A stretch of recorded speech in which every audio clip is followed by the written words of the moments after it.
raiding my house. So yes, of course, they're terrorists. Did you believe that? Well, at the advice of my lawyer, I would say Well, that they're terrorists. I don't think you'd be banned from going back to America. You if you said think? they were You terrorists. know what happened to Scott Ritter? So you are a terrorist sympathizer. So guys, Bassem Youssef is a terrorist sympathizer. If he's saying at the advice of my lawyer, I'm going to call them a terrorist state, a terrorist group, meaning that he supports Hamas. He doesn't consider them to be terrorists. Well, That they're terrorists. I don't think you'd be banned from going back to America. You if you said think? they were You terrorists. know what happened to Scott Ritter? He was the former UN inspector of nuclear weapon in Iraq. He's a convicted pedophile. Yeah, but like he was. That's your example? Unbelievable. Okay, let me actually see who this guy is. Okay, let's see. He's a convicted. Okay, so let's see. Okay. When Be banned from going back to America. You if you said think? they were. So, guys, he has an example for somebody actually being raided. And this apparently he says for his opinions against Israel. So let's fact check that. Let's see if that's true. You know what happened to Scott Ritter?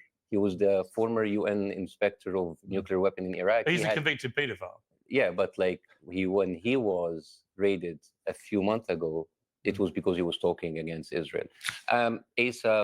Okay, so let's see who this Scott Ritter is, and is it because he was speaking against Israel? Okay, so Scott Ritter is a former United Nations weapon inspector and Marine Corps intelligence officer. He was arrested for and convicted in 2011 following a sting operation involving unlawful online contact with a minor. This case was one of several legal issues he faced after his work with the UN in Iraq, where he had gained attention for his U.S. Criticism of U.S. foreign policy. Ritter later served a prison sentence related to this conviction, and he has since been involved in various controversies and public discussions. Okay, so that was his first time apparently he was arrested because of that, because he was in touch with the minor. But there was a more recent raid. Okay, so he was recently raided by the FBI in August 2024. The raid was at his home in New York as part of an investigation into potential violations of the Foreign Agents Registration Act, which requires individuals representing foreign interests to disclose their activities. Ritter has stated that he believes this action was partly due to his outspoken stance on U.S. foreign policy, especially his criticism related to Russia and Israel.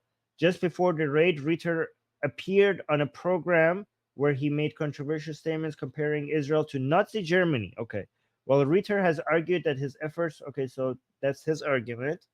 So he has denied it concerning U.S. foreign policy with Russia. The raid involved seizing numerous boxes as evidence and electronic devices. But as of now, no concrete evidence has been publicly disclosed to support claims that he acted as an undeclared foreign agent. Okay, so they arrested him. So first they arrested him because he was basically in touch with a minor and doing some things there. But the second raid was because apparently he was representing a foreign government without disclosing them. Apparently he's like, so that's why FBI raided. So Bassem Youssef is just believing Scott Ritter's own claims that, oh no, they're raiding me because I am criticizing Israel and United States. How does Bassem Youssef know that? The FBI is saying that we raided his house because he has undisclosed relationship with foreign governments and stuff like that, right? So yes, his home, potential violations of the Foreign Agents Registration Act. And he himself is like, nah, you guys just don't like my criticism of Israel.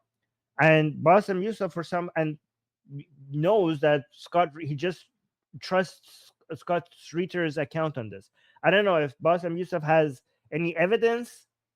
So because this person, this is how Bassem Youssef comes to the conclusion that this was because he is a critic of Israel. So you have a person that is a critic of Israel, and he gets arrested.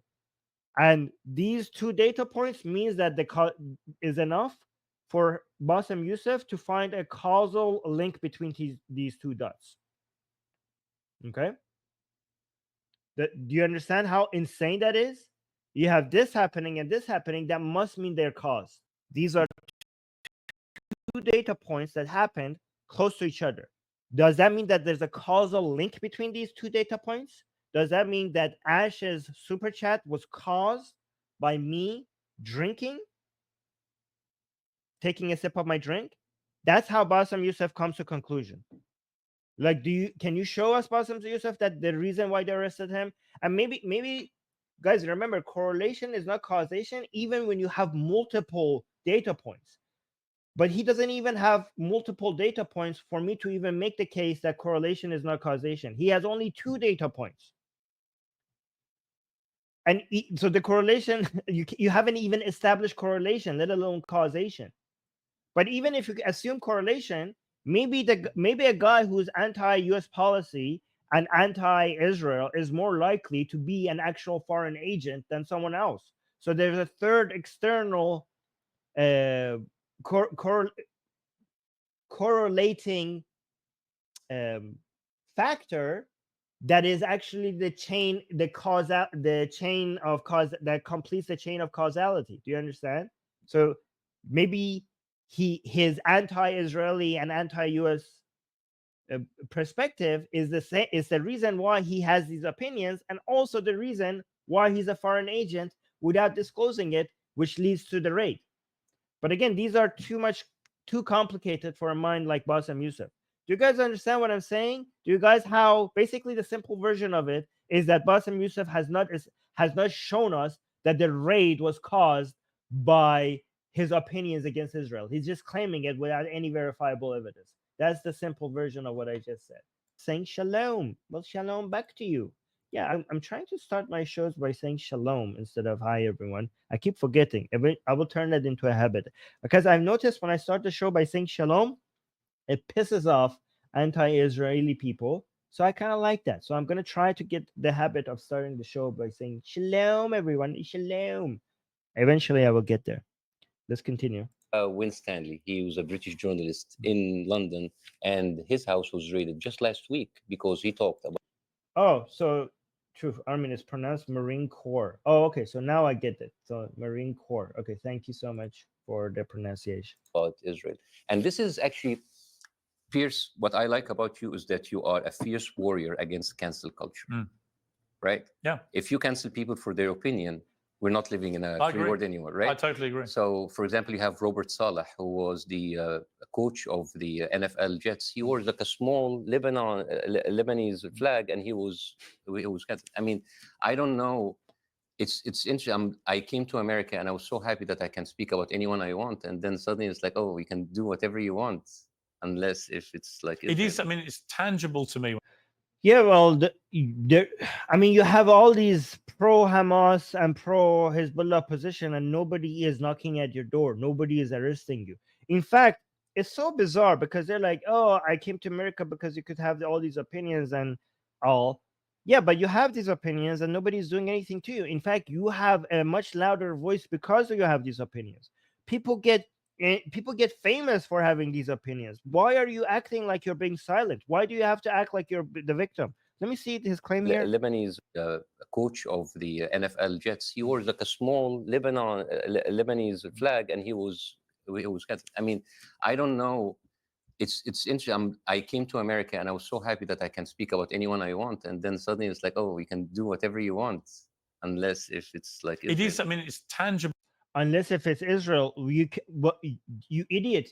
You have been because of your anti-Israeli position, your voice has become louder. All these shows with millions of people are inviting you to speak because of your anti-Israeli position. How do you get to act like you're being silenced when the United States and all these Western media are giving you the loudest megaphones ever, and like the largest media in the world with the highest number of audience are inviting you to give your opinion. They have gifted you the loudest megaphones in the history of mankind because of your shitty opinions, and you still act like you're the victim, like you're being silenced. I don't understand this. Why? How do you still manage to be the victim? To me when I go to America, far more than it is in the UK, for example. The support for Israel is pretty rock solid in terms of their political class, in terms of much of the media, if not all of the media. It's more tangible in America than it is in most other countries. Yeah, good, including here. Yeah, a lot more criticism of Israel here than there is in America. Yeah, and yet, yeah, Americans. I'm so glad that Americans, even till this day, because a lot of people don't know that the protests, anti-Israeli protests in America, is a minority of people. Most Americans support Israel, and good on them. So what's the point? Yeah, good job, Americans. you have Israel having a crazy control on the political apparatus, whether in America or in here. I mean, 13 out of 25 of the labor cabinet here are funded. Oh, by the way, Americans should be supporting Israel even more, because a lot of Americans support Israel because they think like, oh yeah, Israel seems to be on the side of liberalism, democracy, and freedom, and they live lives closer to us. The other side seems to be a barbarian, violent people that want to commit genocide. That they have an ideology that seems insane. So it's pretty easy which side we are supporting. Okay, so that's why most Americans support Israel. But I think Americans should understand that the support for Israel should become a lot more once they understand that it's not just a matter of who's right. Israelis are fighting America's enemies. So the support, if Americans were even more informed about what would happen, the support would increase, because it's not just a matter of who's in the right, which is obviously Israel is in the right, but it's also a matter of Israel is sacrificing its safety, its citizens, its soldiers, fighting the wars that Americans should actually be participating in, but it's fighting their wars for them. Israel is fighting against America's enemies, and for America, it should go just more than just support. They should be aggressively doing everything they can to protect Israel and also support Israel, not just with wars, but with action. They're sacrificing for themselves for the whole world, not just for Israel. Like the whole world is benefiting because of Israel. Israel is fighting the world's enemies. The whole world's enemies. The whole world should be thanking Israel. The whole world owes so much to Israel because the world is, the people who want to go and destroy the entirety of the world liberal order are stuck in the Middle East right now. That's the phase that they're stuck in because Israel is in their way. America or in here. I mean, 13 out of 25 of the labor cabinet here are funded by Israeli lobbies. 126 out of 355 MPs are funded by Israel. I mean, so the Israel lobbies claim, guys, every other country that has a relationship with the United States has lobbies in the United States. So this to me shows the level of anti-Semitism, and also the lobby that the AIPAC lobby is not even an Israeli lobby. These are American citizens that happen to be Israeli or Jewish as well. So that's not even but even if it was, Saudi Arabia has lobbies, China has lobbies in the United States, even the Islamic Republic in Iran has lobbies in the United States, even though it's illegal for them to have lobbying in Washington. They even have lobbying in Washington. So every other country has lobby groups in Washington, and guess what?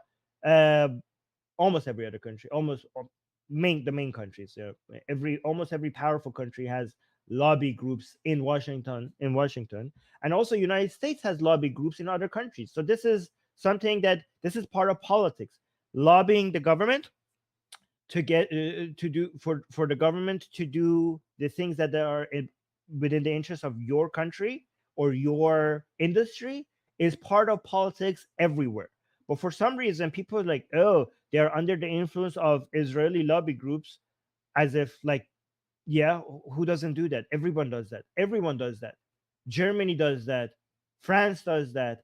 Israel does that. Saudi Arabia does that. China does that. But all of a sudden, when it comes to the Jews, it becomes this vile, disgusting thing because the conspiracy theory of the Jews controlling the media and the politicians with money, everybody that could use money and resources to influence politics is using money and resources and media to influence politics. But we highlight the Jews when they do it because the stereotypical Jews behind the curtains puppeteering the whole world order. This is the reason why we have a double standard here. Again, remember, every time you hear Israelis lobbying the US government, ask them, isn't that part of politics? Doesn't every other country do this as well? Why are you highlighting this? Why wouldn't I do that? Lobbying is a legal way to influence politics. Wouldn't it be insane for you not to be lobbying the government, given that this is an open door for every country to do? I don't understand. Also, don't we now have Jewish lobby groups that are anti-Israeli in the United States? So we have that as well. We have lobbies that are pro-Israel, Jewish lobby groups that are pro-Israel, and we have Jewish lobby groups that are trying to influence politics of the United States that are anti-Israel. So we have that as well. I don't understand. What is this accusation? They're using their this is another example of Jews doing whatever Jews do is going to be condemned in some way, even if it's something that is acceptable, even if it's something that everyone else does. When the Jews do it, it becomes evil for some reason, apparently.